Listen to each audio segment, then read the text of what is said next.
They violate your boundaries because they know you hate it. It's not like they're dumb or they're it's just their way of doing things. No, they continuously violate your boundaries because they know you hate it. Hey y'all, it's Delores, the pastor's daughter. I'm not really feeling well today, but I did want to come on and talk to you guys. So I'm laying down in case it sounds like I am. You're not going to see me this video, so I guess it's more like a podcast type of video. So it's the Monday after my birthday, and I'm feeling a little sick, a little stuffed up, which I'm not surprised by because I have fibromyalgia. So usually after a a big event like that, or something that causes me stress, that's kind of out of the norm, will usually set off a flare of my fibromyalgia, and I'll just get fatigued, and my body gets a bit weakened, and so it leaves me susceptible to kind of getting a little sickly. So I'm just resting today, and but I was thinking about a video that I posted a couple of days ago, a live video that I did where I was really kind of going on a rant about my brother violating my boundaries and coming over my house with a birthday card. He came over unannounced, and basically he used my birthday as a cover for violating my boundaries. And I believe that he came over here with the intention of seeing what was going on over here, seeing who was over here, in particular my mother, so that he could get word back to my father if my mother was over here or not. So when I ended the video, I was kind of asking you guys, like, what do you suppose he would have done with that information had he, saw my mom over here? Now, mind you, this is a brother who I told you is extremely brainwashed, and I really can't tell the difference between, like, if he's really acting on my father's behalf or if he is kind of initiating some of these behaviors and some of the posts and things that he's left on my Facebook page, and messages that he sent me privately. And I just can't even tell really the difference between the two of them. And I don't know if my brother is a narcissist as well, or he's just a extremely dedicated flying monkey enabler. But I do know this, that they are both constantly on social media, posting their sermons and different things like that. So my question is, why haven't they addressed any of the allegations that I've made, any of the videos that I've posted? Why haven't they addressed any of it? But besides that, that's kind of irrelevant. They're not really going to, in all honesty. Like in a roundabout way, they will. They'll address some of the digs that I make. They take them as digs, but they're really just facts. I talked about, my father's lack of education.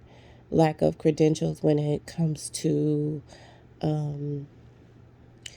having so much access to people's lives and to their business. And I feel like his position as a pastor is what gives him that unquestioned access to people that he doesn't deserve, that he hasn't earned, and that frankly is dangerous in his hands, that type of access. But back on the boundaries violation, they do it because they know you hate it. Like my family is not dumb by any means, nor are they, so stuck in their ways that they don't know how to stop. You know what I mean?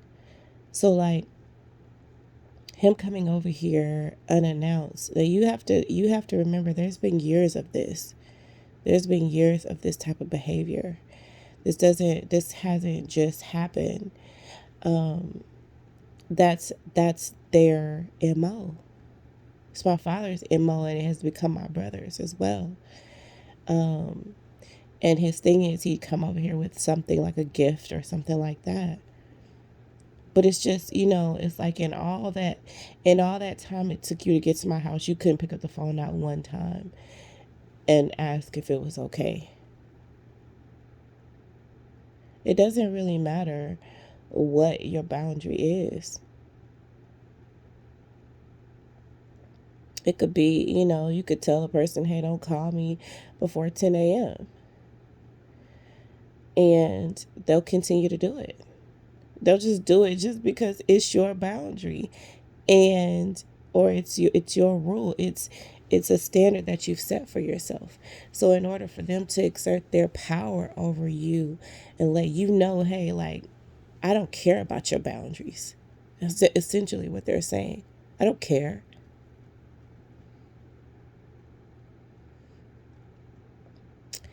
And that's exactly what he did to me.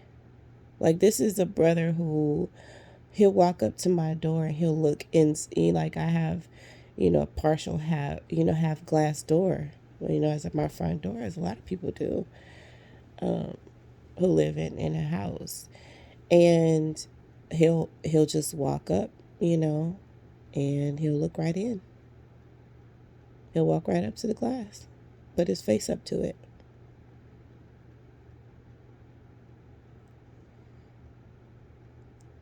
And the thing is that a lot of people like to excuse their behavior. Like some people will say, hey, well, that's your brother. Or some people will say, well, it was your birthday. He, just wanted to bring you a card.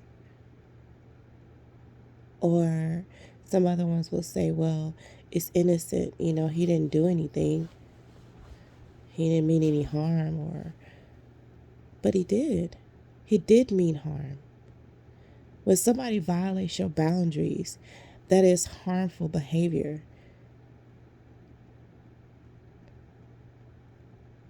That's an exertion of control over you.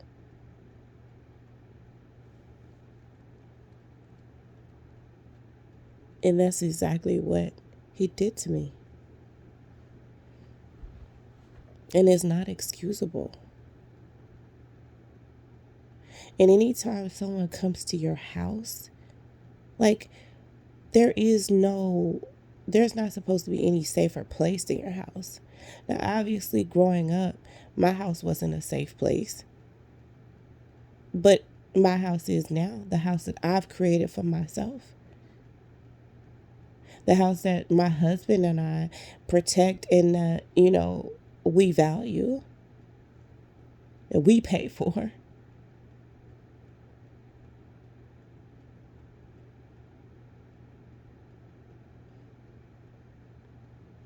So for him to come here is not only pretty much a slap in the face, but it is also a breach of our safety, of our only line of defense from anything outside of us, of anything the outside world, you know? That's your house. That's the place where you're supposed to feel the most safe. So when someone comes to your house,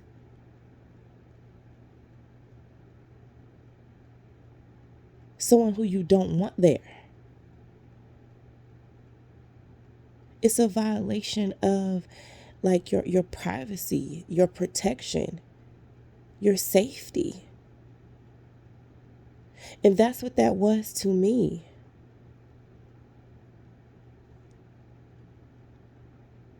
And when I talked about our experiences in Germany and growing up with my father's violence, I find it hard to believe that I find it hard to accept, not hard to believe, but hard to accept that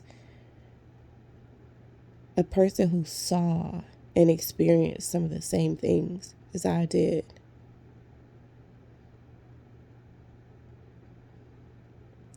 just choose to be so blind. It's like he takes the whole rose-colored glasses analogy to a whole other level. A whole other level. It's delusional. This is a brother who saw my father beat a dog to death. Beat a dog to death. When he was an adult. Okay, this is not even like I don't even have to go back into childhood stuff to talk about how egregious and psychopathic and diabolical my father is. I don't even have to go back into childhood stuff. I can simply talk about adulthood stuff and still capture it all.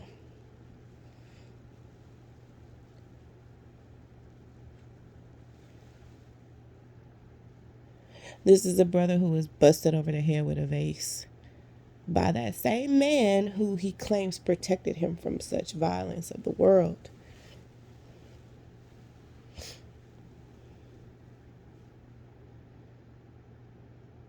You don't protect a person from violence by inflicting violence.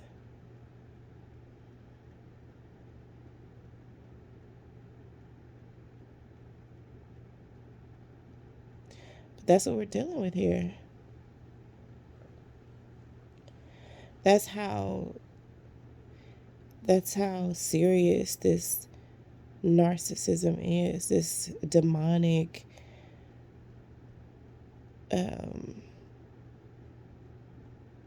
mental whatever you want to call it. You could look at it from a spiritual side or from the natural side, and it's all a mess. On all sides, it's a mess. And it's done so much damage. And I just want you to ask yourself, what type of pastor would be okay with being in the middle of such division?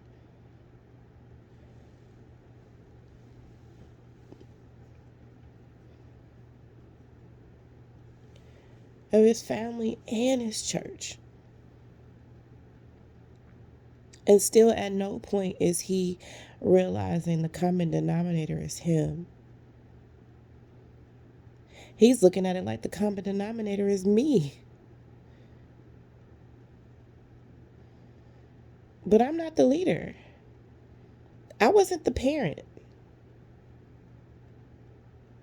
He's conveniently placing the responsibility of his actions on me, his daughter.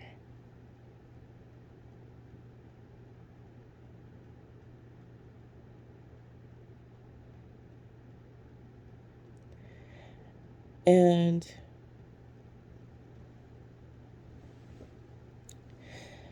it's a mess.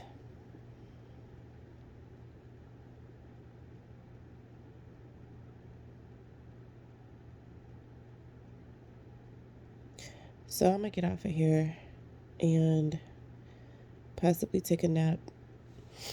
Then probably get up and shoot another video. I just, it's a lot that's on my mind. And I try to wait for the perfect opportunity and the perfect moment to share these stories with you guys. And it is none. There is no perfect moment, no perfect way to present this.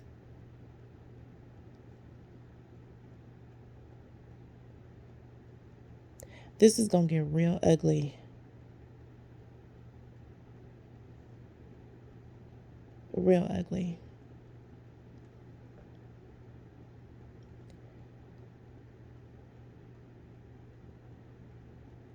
And I have to say that I want something done about this. Like, I want something done. I want justice. I want something done.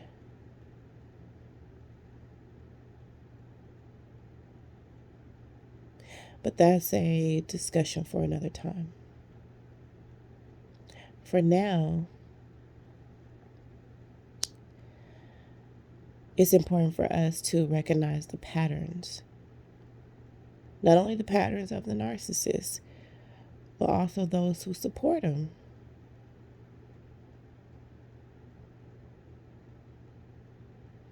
Remember, I told you, you're going to have to pick a side. And it's not between me and my father. It's not between me and my brother. It's not even about us at this point. It's about good and evil, right and wrong.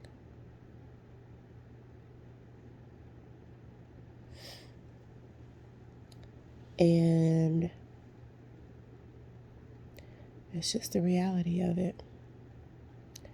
It is what it is. All right, y'all. I'm going to take a nap and I'll be back. I love y'all. Bye-bye for now.